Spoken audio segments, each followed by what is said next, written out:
So what am I supposed to put up? Just the check-in? Mm-hmm.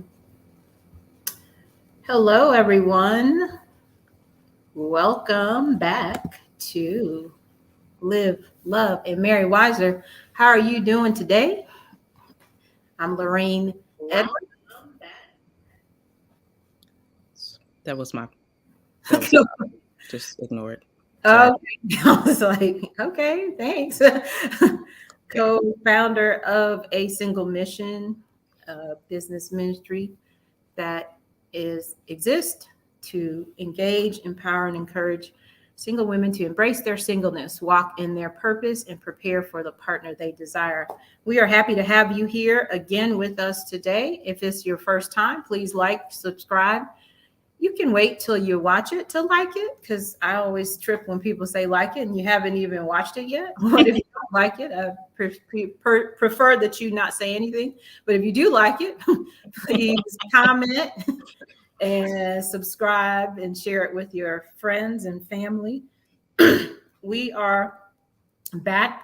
This is kind of a part two of last week. Um, Similar. So last week we talked about 7 things you should do to be more attractive to the one. And so we decided to flip it and say 7 things you should look for in the one. So it's not all about us.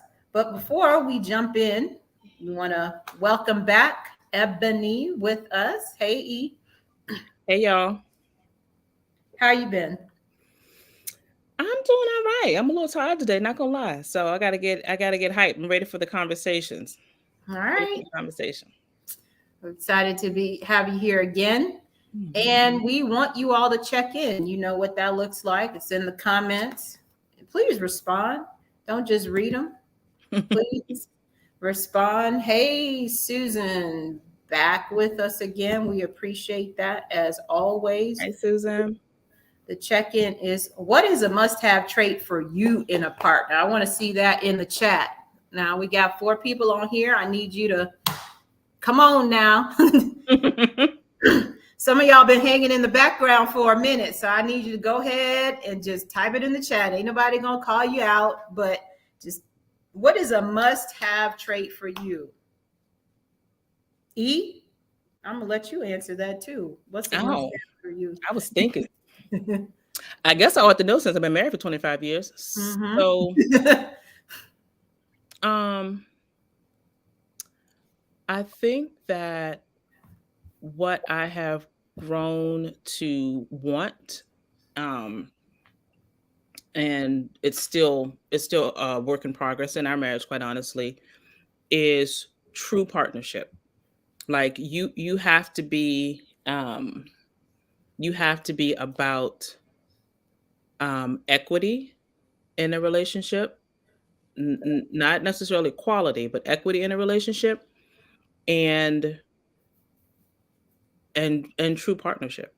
Like not being stuck in a mold of traditionally, men do this and women do that and that type of thing. You have to be down for doing what the marriage and the family needs. So that's what I would Okay, I love that. And what I would say is, for me, must have, and that is that, and I'm going to come back to something you just said. A must have is a growth mindset. What do I mean by that? say. Somebody who doesn't see themselves as having arrived, and that they're always seeking to be a better husband, be a better father, be a better business person, be a better employee, be a better son or daughter, or, well, not daughter, but son, someone to be, that's a different conversation for a different day, but be, better, um, anything that they are. They're always seeking to learn and grow and improve. And I think that, well, what we call it in the Christian world is sanctification. Mm-hmm. What we call it in the, in the secular world, so to speak, is the growth mindset. But I think sanctification is God's growth mindset. Mm-hmm. And Mm-hmm. like, yeah, you come as you are. I don't want you to try to fix anything before you get to me, because you can't do that. But once you come to me, my presence in your life is going to make you better, Mm-hmm. a better employee, a better husband, a better at everything. And so I believe if I meet someone who's constantly trying to learn and grow from the Bible, as well as other spiritual books, as well as non-spiritual books that could teach us truth is from God, no matter where you find it, Right. then there is no problem. There's no issue. There's no situation that we can't resolve if you have that mindset of constant improvement and growth and moving closer to the character that God wants you to be. So I'm really passionate about that. I love, I mean, you know how I feel about a growth mindset. So period. And I don't know if it was something that you and I were talking through, or somewhere I saw that, um, paraphrasing, Mhm. that like you can't fix all of yourself, or you won't be perfect coming into a marriage, because there's some things that God is looking to perfect in you in that relationship. Mhm. And Mhm. so, like, thinking that I gotta have every single duck in a row, or I gotta be, perfect, to your point, like how we come to Christ. That's not what he asks of us. He asks us to come, period. Right. And like in your marriage, now don't get it twisted. You shouldn't come with a whole heap ton of baggage. There is some work that needs to be done, Right. but Right. that not letting perfection, if you will, get in the way of progress. Because some of Mhm. that perfecting, that sanctifying, is going to happen within that relationship if Right. we are amenable to it. Right. I was talking to some friends about 2 or 3 weeks ago, and they were talking. Sounds like it's a little off topic, but we're gonna bring it back. They were asking the question: is it okay for someone to just get baptized but then not be a part of the church? Like they just want to get baptized, but they want to kind of be on their own at home or whatever. And I hadn't been a part of the conversation from the beginning. Mm-hmm. So when I came in, they were kind of filling me in, and I was just like, no, I don't. First of all, I don't believe in personal spirituality or personal religion. I Right. think that just the fact that Elohim is 3 in 1 Mm-hmm. means that That's right. spirituality is done in community. Yeah. And I Yes. said something that I had never thought before in its fullness, but then when I was just like, whoa, I knew it was the Holy Spirit. I said, there are things that I don't know about myself because I'm single. Mm. And Mm. when I started thinking about it, it's not just bad things. There are good things that I don't know about myself because I'm not in a partnership at that level for someone to be the recipient of that behavior or that Mm. character or that thing. There are things obviously that are might be negative about my character that I don't know because there's no one who has to deal with that, or Mm. because it's Mm. part of me. But I'm like, there's a whole lot that if I remain single for my whole life, that I will never know. Now, obviously, the things that are detrimental, the Holy Spirit is going to bring that to you, and that, but they're just things that come in the context of Yeah. marriage Yeah. that no one else would have access to. And if you never get married, you're never going to know that about yourself. Mm. And so I think that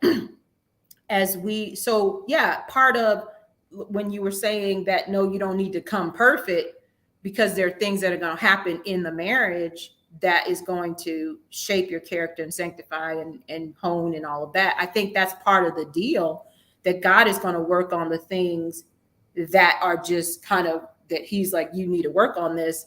But if you never get married, that's not going to play out in your life. Mm. So it's not even going to manifest really in Mhm. your life, Mhm. you know, Mhm.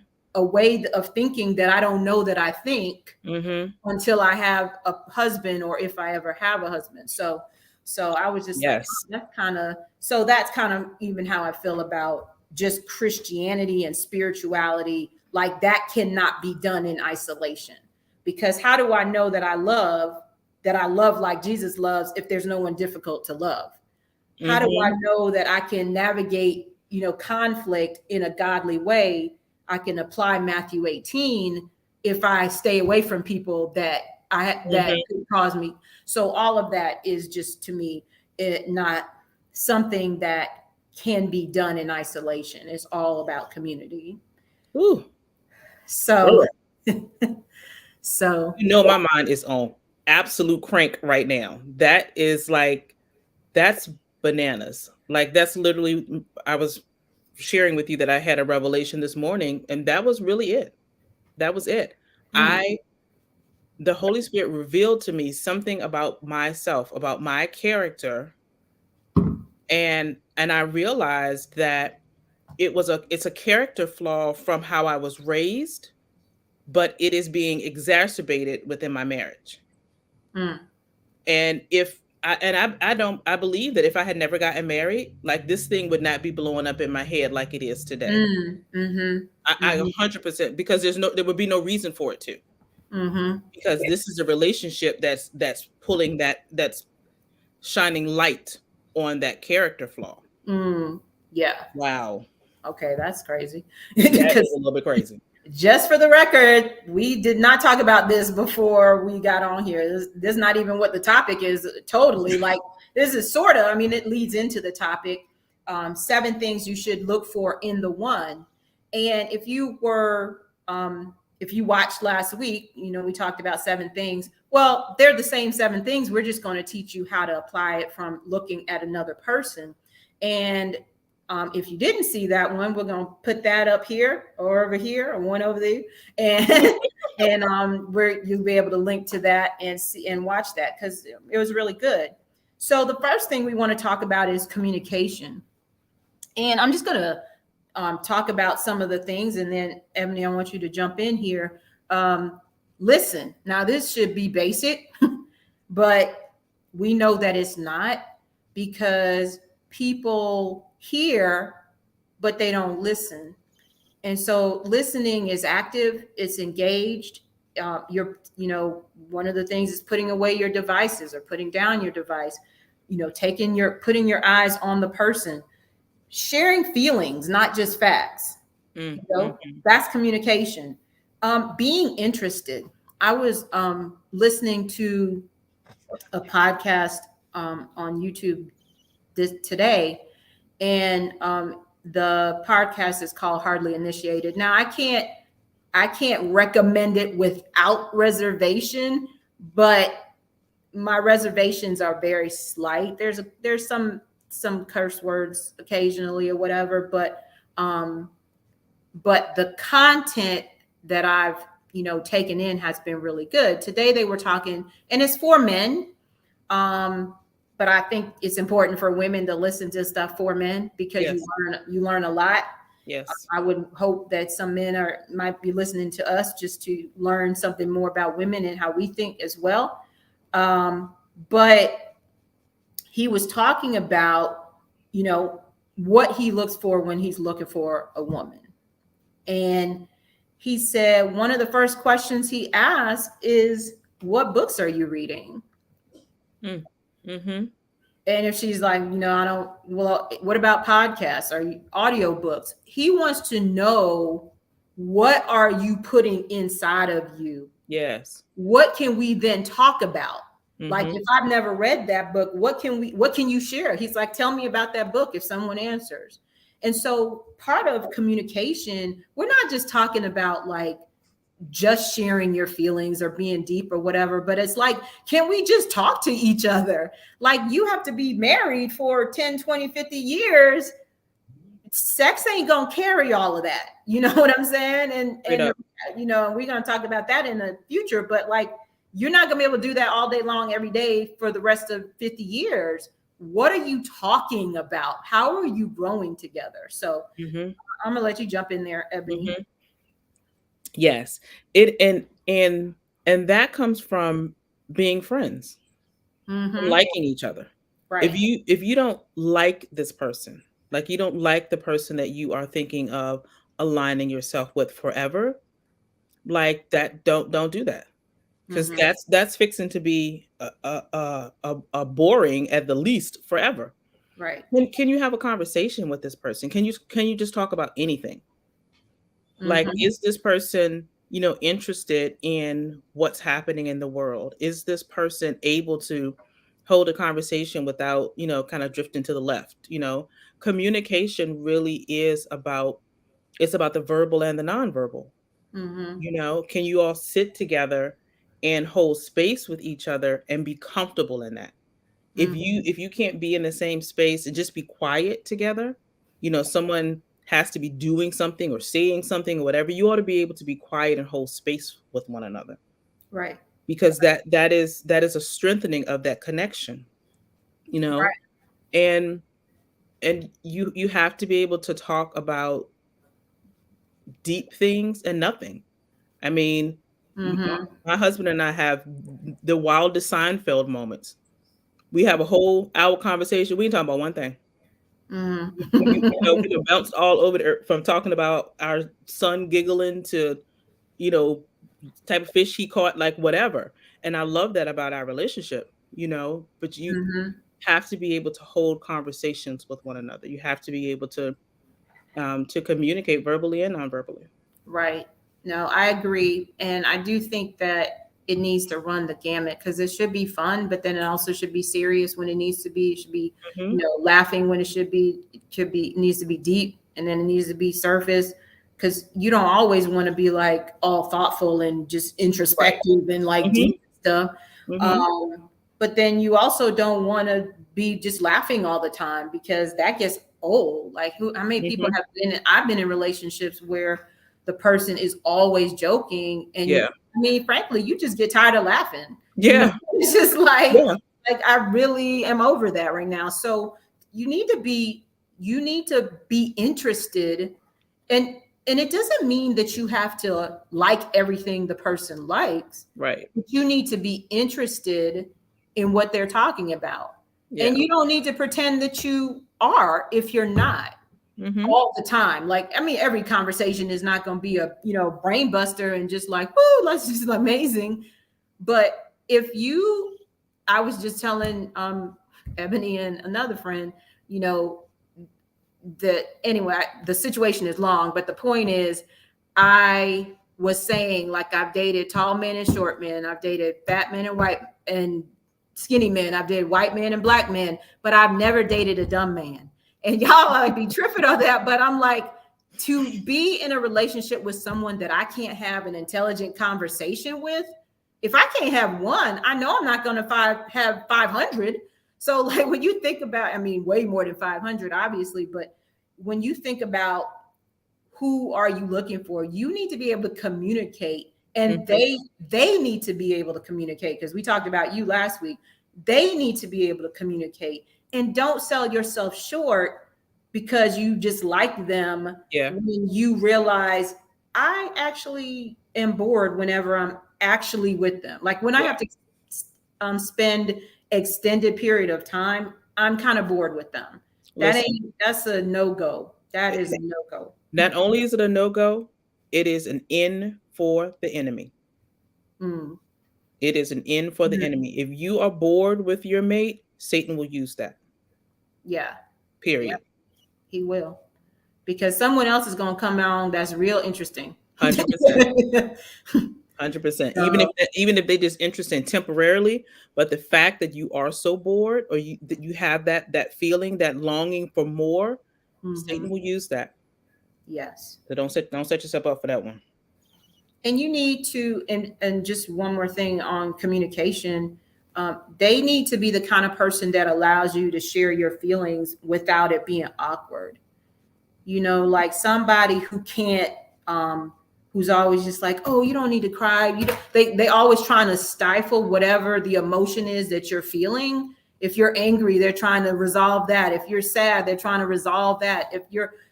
You can't, that's going to kill what's inside of you. Hmm. And it's going Yeah. to keep you disconnected from that Yeah. person. Yeah. You So have to hold space. when you have a balance, someone who listens to you and really just remembers even what you said. Like they can refer back to where it's appropriate. And someone who talks, you don't want to do all the talking and you don't want to do all the listening. There needs to be a balance in that, Mm-hmm. in that space. The next thing is trust. So I would say that some of the things that I relate to trust is like, how can you tell that somebody that you're interested in might be trustworthy?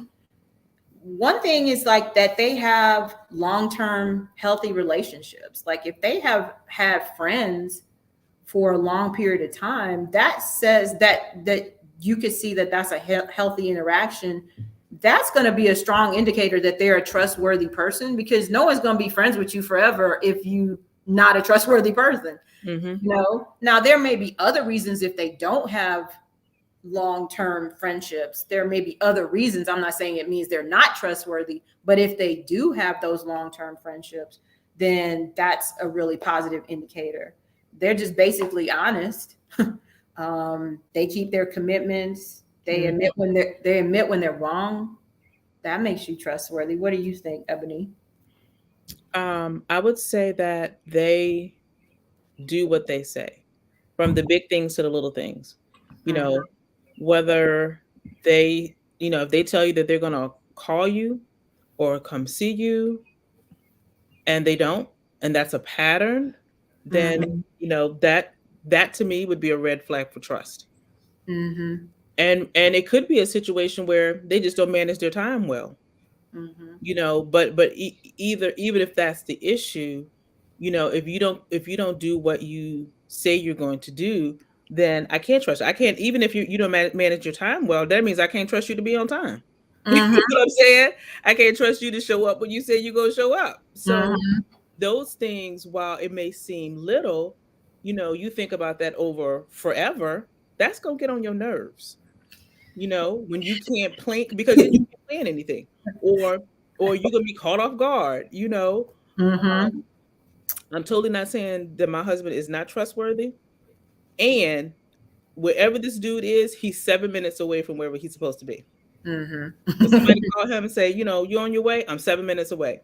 He on the other side of town. He ain't got near rocket. Not a small town. not a small town. He ain't got near rocket. He know good well he'll get there in 7 minutes. But that's just kind of what he does. But you have to be able to count on that when this person says this, I'm going to do this, then they will do it, because that also is, I'm going to hold space for you. You were just talking about being a person not suppressing what you're feeling. I'm going to hold space for you. I'm going to protect you. Mm-hmm. I'm going to be true to you. Right. And when you see patterns of inconsistency in what they're saying, then it can erode trust. Yeah.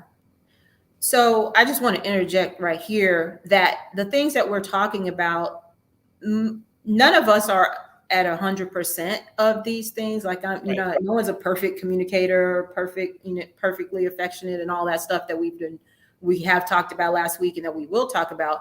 But trust, I kind of feel like you need to be all the way with that, because to me, to be a little bit untrustworthy is to be untrustworthy. Yeah. And so we're not saying that if you're running late one time that you're just not a trustworthy person. We're saying that if our whole relationship is you being late for stuff, then I got an issue, especially because I don't like when people are late. I just hate it. Some people are a little bit more, kind of casual about that or whatever. So that might not be a thing for them as far as time. But when you say you're going to be somewhere, then be there. Like for most of us, 99% of the time, there ain't nothing stopping us from being there other than we just choose not to. So, so I think keeping their word, it was actually the next thing on my list. So you jumped on that. So those are things that you can look at before you get deep into a relationship. You can see if someone just says, I'm going to call you, or if you might have tentative plans, but then those things can't happen. And they are like, let me call and say, hey, this is happening. I'm not sure if we're going to, those are just simple things that reflect your commitment to just keeping your word and being a trustworthy person. Mhm. Next is affection. Um, they do small things just to be kind. You know, a lot of times we think there has to be some big grand gestures or whatever, but affection is really just saying, I'm thinking about you, I like you, I want you to know that I appreciate you. It's small, big, in between, whatever. They're intentional about making you smile. Like they do things, they say things, those types of things. Ebony, what you got? Yeah, this is a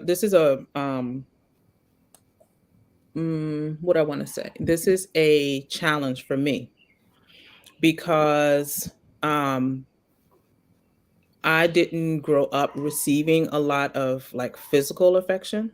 Mm-hmm. Um so when I got married, I didn't know how to give that.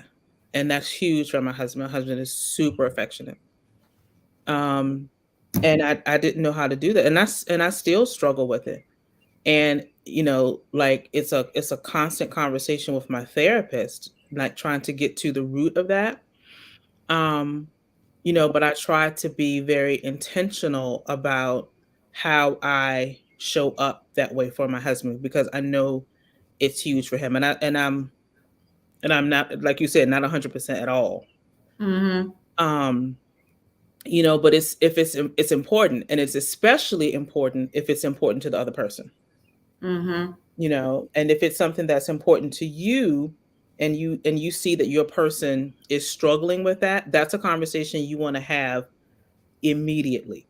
Mm-hmm. Like, don't think that the more we'll be together, the more they'll see that that's my thing. That's not gonna happen. Right. It's not gonna happen. And I'm speaking, transparently about myself. That has not been the evolution. I had to choose to do the work and want to do the work and continue to do the work, because I continue to struggle with it. you Mm-hmm. know but my husband is like, he's always like, buying me little things, or doing things for me. Like, my whole office space is his idea, because he wanted me to have a comfortable space. But if it's a thing for you, then pay attention to it, and model it, but also don't ignore it if your person is not showing that. Right. Um, I think that one thing that I see that's important, and I just kind of noticed when I've been attracted to a guy who does things for other people, like that is a huge turn on for me. That's huge, because I think that what I want to get across is that this person is not just doing this stuff for you, because you can do stuff to kind of impress someone at the beginning, when you're starting a relationship or whatever. Hmm. But when you can sit back and observe how they interact with other people, how they treat other people, they're maybe a coworker or their sibling or parent or whatever, and you can see that they actually take time to think about other people Yeah. and do stuff to show them appreciation and love and affection, then that is just attractive, because you know that you will be the recipient of that as well. But if, you know, obviously people have different relationships with, their parents or whatever, and some of those are struggles. But if you got to remind him that it's his mother's birthday, or that it's Mother's Day, and that's important to her, and that's kind of like, you might have to remind him about your birthday and your anniversary, and if that's important to you, Hmm. then you're going to feel like he doesn't care, which Hmm. totally may not be the case, but that's just not his strong suit. But if you're not communicating that back to communication, then you're going to have a problem. Someone who learns your love language and attends to it. If you're just like, well, I don't really, because this is true of me. I don't really care about gifts. Like, I don't really need you to get me a gift on my birthday, or I don't really need gifts. Like, that's, if you get me something that is if you get me something, obviously I'm going to show gratitude. if you get me something thoughtful that is like, oh, you heard me say I Mhm. like this thing, and then you remembered, and you, so that to me means that you were attending to me. Right. You know, it wasn't just about buying something and then thinking you were done. Mhm. But if I say, you know, my love language, which it is, you know, quality time and physical touch, then you don't spend any time with me, but then you buy me a bunch of gifts, then yeah, I'm gonna roll out on you. Cause because Mhm. remember, we're talking about we're not high schoolers. Now, I Right. don't think there are any high schools on here, but if you are, hey, but that'd be great because you can learn this stuff early and Yeah. not, you know, dig the ditches that, you know, some of us have dug in our life.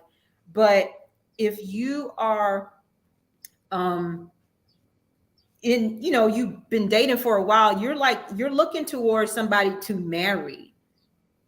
And this is not like, you have to think about, okay, how am I going to handle this in 5 years?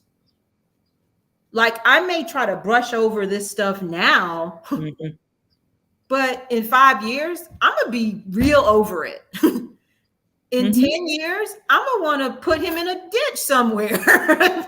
You know, like, Mhm. this is real life. And we're talking about, some of us are, you know, 30, 40, 50, and we may have another 30 years to go. Like, I'm not trying to be trying to figure out where to store all this crap that you buy me when all I want is for you to spend time with me every day and be intentional about that. So learning your love language and attending to that.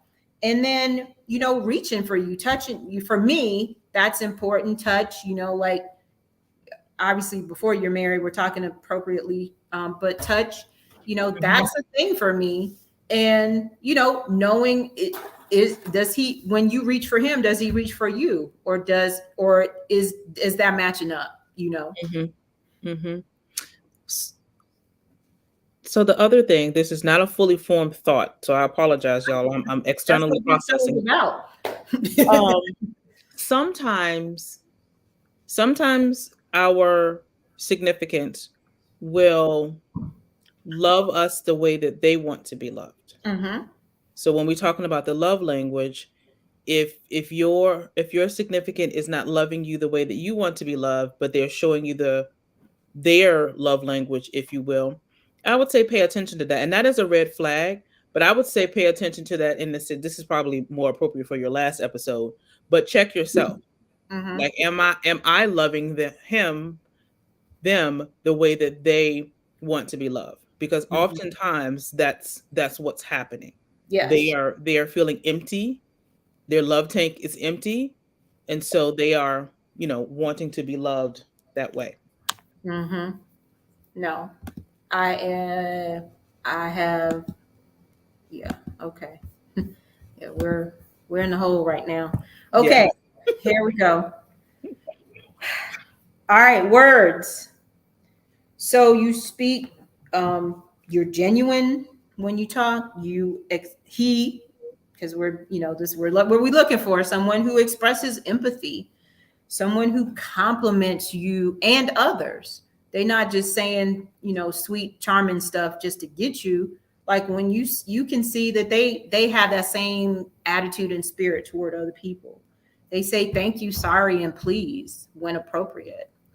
Ebony, what you got? I'm sure you got plenty. I mean, yeah, I agree with all of that. And there's no gaslighting, there's no weaponizing. Language matters. And so they are intentional and purposeful and thoughtful about the things that they say. Mm-hmm. Yes. Like, you shouldn't confide in them something vulnerable and then it's used against you. Oh, yeah. Absolutely not. You Absolutely not. shouldn't be vulnerable and say, I'm feeling this way, and have them say, well, you shouldn't. Why would you feel that? You shouldn't feel that. No gaslighting. Mm-hmm. Mm-hmm. Yes. Absolutely. And I think that affirming language, even if you don't agree with somebody, Mm-hmm. you can affirm their feelings about something. Mm-hmm. And when you are dismissive with your words, then that has a long-term impact that you really almost never see the depth of that impact. Yeah. Because when someone has, kind of communicated or shared with you, just so we talked about, share feelings, not facts, and also allow you to share feelings without awkwardness. That's awkward when someone dismisses your feelings or your opinion or your thoughts or whatever, Yeah. whether they agree or not. And so being affirming in your words, but also just basic stuff, like, to me, well, maybe it's not basic, so I'll just say, when someone is doing a good job at something, even if it has nothing to do with you, like, praise them, express gratitude, express praise to them, help them to see, themselves Mm-hmm. the way that you see them. If that's what you're really Yes. thinking about them, Yeah. then a lot of times, people, many people struggle with self-esteem or just have moments of, but if you are constantly uplifting and affirming, I'm not saying feeding someone's ego because they have no self-esteem and are insecure. That's not what we're talking about. But you should be, like, a lot of times we withhold that kind of stuff because we feel like, oh, I don't want to give them a big head, or I don't want to, make them think, they the junk or whatever. It's like, no, but if you're in a relationship, why would you not want them to not obviously be egotistical? Why would you not want them to feel good about themselves? First of all, why would you not want anybody to feel good about themselves that's in your sphere of influence? Like, why would you want someone to feel bad or not feel anything? But if you genuinely value them, why would you not want to praise them? Why would you not want to show them gratitude? Why would you not want to uplift and affirm them? And you need to push through. If that is not your natural propensity, you need to push through that. And I'm speaking to Ebony on that, because it wasn't my natural propensity, to affirm my husband. But when I saw how much it, like, lifted his head and poked out his chest, and he was like, I'm like, okay, this is good. And I tell my husband often, there's no one better than him in his industry. What he does, the work that he does, there's no one better than him. And I believe that. So the other thing about that affirmation and uplifting folks is to be genuine with it, right? Yeah. So don't just say it for the sake of saying it, but you want to be, you want to be genuine with it. And if it's not your thing, you got to figure out how to make it so. Particularly, it's especially important for women to affirm men.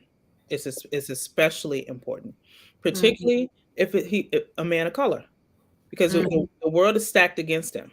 And so it's important for him to hear his home should be, his relationship should be a safe space. And so it's important for him to get that affirmation. And don't just assume because he's a man that he's feeling himself and he knows he's all that. Don't make that assumption. You into him so that what he puts out is coming from a place of being fulfilled and not a place of want. Okay. Yeah. We got a lot more to go. So, so we could either go a little long or we could do part 2, but I don't want to really be shortchanging this because I just think it's important. Part of our goal is to, number one, help single women embrace their singleness. Because I believe that if you don't have a life that you love when you're single, you're going to have a life you hate when you're married. Point blank, period. And it's going to spike for a little bit because you married and you think that's the junk, and it's going to turn into a mess.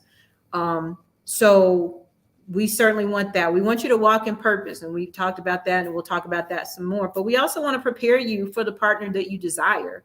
And so we try to prepare you as a person last week, but we also want to prepare you to be making good choices this week. So if you all give us permission, we'll probably do part 2. If Ebony can be with us next week, I'm not sure, but because there's we got 3 whole other things to talk about. And I don't want to jump from expressing love and feelings because, a lot of times we believe, and usually it's guys who kind of think like this, but there are women who think like this too. Was, if I told you I loved you already, like, why do you need to hear that like every day? You know, like, I mean, you don't need to hear that every day. You don't need to hear, that I really am attracted to you, or I think you're beautiful, or whatever. Why do I gotta tell you that every day? But when someone, even if that, like you said, is not their natural propensity, but you light up and you can express that, obviously at the beginning that you may not, because y'all are not deep enough for you to express that. But as you grow along and grow in the relationship, you want somebody who can express their feelings for you and not be kind of embarrassed or ashamed about that, or feel like it makes them weak or soft or whatever kind of craziness that men be thinking sometimes. But I'm like, because again, I do not have that quote. I'm gonna just put it in the description because I love this quote, but I didn't bring it with me because I didn't think about it at the time. Where in this book that I really like called Letters to Young Lovers, she talks about how damaging it is to relationships when somebody refuses to express love, like verbalize their love for someone. It kills you. It kills the soul, and it kills love in the other person. And so this isn't just like kind of a by the way, oh, well, maybe I can live without that. No, you're not going to be able to live happily without that constant. And you should, obviously, we said last week that you should be expressing that as well, even if that might not be your thing. You need to, this ain't about it being your thing. It's about it becoming your thing. Whatever ain't your thing, you need to figure it out. Yeah. And if you at a 500, if you at a 5 and you need to be at a 85, then you just got some work to do. You need to get there. We want happy, thriving, beautiful, wonderful, amazing relationships. God created marriage. We believe in marriage, and we believe that when marriage is done right, it could be such a beautiful, amazing thing, not just for you and your spouse, but for the community, for the church, for the world. Yep. The breakdown of the family is the breakdown of society. 100%. Where does the family start? The family starts with two people that bring their lives together, and then they start having children. Where's the legacy? Is the legacy one of love and joy and affection and all of that, or is it one of anger and resistance and separation and all of this ugly stuff? That's not God's ideal. And so even though a lot of people are not believing in marriage that much, or anymore, because they're of what they have seen, I believe. Sure. I think in our heart, I think almost everybody in their absolute core wants it, because I believe God created us for that type of partnership in marriage. But when you see what's out in the world, you just like, forget that. I'm not interested in none of that. So I'm gonna just do my thing over here. And so we're going to come back hopefully next week and do part 2. And if Ebony can't join us, maybe we'll record that. Because I want her to be a part of this conversation, because we are about to be out of time here. So just take in what you've gotten. Look at yourself. Go back to next week and look at that. Where are you on all those things? Like, really evaluate yourself. Don't just do a brain check. Do a paper check. Where am I on communication? Where am I on trust? Am I a trustworthy person? Am I affectionate? How do I do that? My words, do I affirm people, or I'm just like, no, I'm not trying to?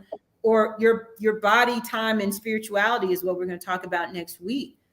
But evaluate yourself. And then if you're in a relationship, come on, evaluate your partner, and maybe sit down with your partner and watch this and talk about it. Like, we want to have a healthy, happy relationship. But if your partner doesn't want that, then maybe you have the wrong partner. Now, we're not talking about marriage, because if you're married, then you got to seek a therapist. That's another conversation. That's a different conversation. Yeah. We're talking to single people. But if you're in a relationship where that's not happening, if it's not happening when you dating, it's going to be worse when you get married or if you get married. So evaluate yourself, evaluate your partner, evaluate your relationship, and see where you need to go with that. When we talk about the reason that I say the partner, I don't really like the word spouse. I use partner because of what you said at the beginning. You want a partnership. You want somebody who we're on the same team. And if you're on the same team, that means if there's a deficit over here, Yeah. I'm not kicking you off the team. I'm not going to another team. We're going to work on the deficit. If I can't do free throws, guess what I'm going to do? I'm going to go to the gym an hour earlier and practice my free throws. But if you can't do layups, then you're going to go to the gym. So while I'm doing free throws on this basket, you're going to do layups on that basket so that we can be a strong team. But if I just look at your deficits and be like, you, or I just look at mine and don't look at, then that's unbalanced. So we got through communication, affection, and words. Check yourself. You got a whole week. Mm-hmm. You got a whole week. And you know what's coming next. Body, time, and spirituality. So you can already start with that. And we want you to have healthy, happy relationships. Just want to share one scripture with you. James chapter 3, verse 13. Who is wise and understanding among you? Let him show by good conduct that his works are done in the meekness of wisdom. This whole show is about wisdom. Mm-hmm. And we want you, and wisdom is not something that you just get in here. Wisdom is demonstrated by what you do. Mm-hmm. And so we would like to invite you to do this evaluation, check yourself, and become a better partner. Mm-hmm. Whether you have one now or you don't, you can still become a better partner for who you will have in the future. Mm-hmm. And it also just makes you a better person, makes you a better friend, it makes you a better child, it makes you a better mother, father, it makes you just better. It makes you a better follower of Jesus Christ. I want to highlight what Renee said. She said, I asked the Lord to show me. And that's where it starts.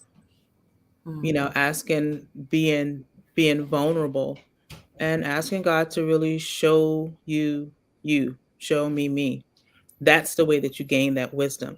And that's the beginning of that transformation. Once she shows you, then you got to be willing to do the work, because if you ask him to show you, he's going to show you. So be prepared and be prepared to do the work. And you will come out better on the other side.